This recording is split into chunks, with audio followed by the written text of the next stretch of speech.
ಅದಾದ್ಮೇಲೆ ಈ ಸರಿನೇ ಬರ್ತಾ ಇದ್ರು. ಅದು ಕರೆಕ್ಟಾಗಿ ಲಾಸ್ಟ್ ಇಯರ್ ನನಗೆ ಆಪರೇಷನ್ ಆಗಿ ಫಸ್ಟ್ ಟೈಮ್ ದೇವಸ್ಥಾನಕ್ಕೆ ಬಂದಿರೋದು.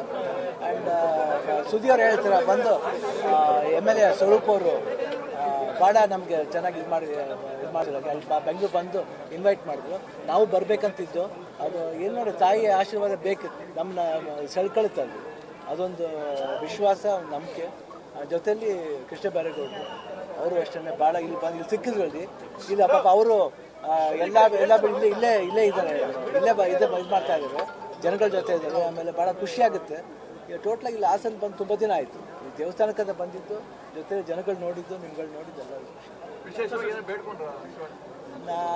ಎಲ್ಲರೂ ಚೆನ್ನಾಗಿರ್ಬೇಕಂತ ಹೇಳ್ತೀನಿ.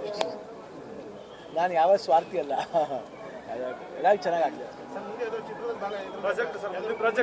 45 ರಿಲೀಸ್ ಆಗ್ತದೆ ಡಿಸೆಂಬರ್ 25. ಡ್ಯಾಡ್ ಅಂತ ಒಂದು ಸಿನಿಮಾ ಶೂಟ್ ನಡೀತಾ ಇದೆ, ಬೇಲ್ ಅಂತ ಒಂದು ನಡೀತಾ ಇದೆ, ಒಂದು ತೆಲುಗುದು ಪೆದ್ದಿ, ತಮಿಳ್ ಜೈಲರ್ 2 ಸ್ಟಾರ್ಟ್ ಆಗಿದೆ. ಇನ್ನು 2-3 ಪ್ರಾಜೆಕ್ಟ್ ಸ್ಟಾರ್ಟ್ ಆಗಬೇಕು. ದೀಪಾವಳಿ ನೋಡಿ ಒಂದು ಅನೌನ್ಸ್ಮೆಂಟ್ ಬರುತ್ತೆ, ಅದು ಸರ್ಪ್ರೈಸ್ ಅನೌನ್ಸ್ಮೆಂಟು. ಅದು ಭಾಳ ಖುಷಿಯಾಗುತ್ತೆ ಎಲ್ರಿಗೂ.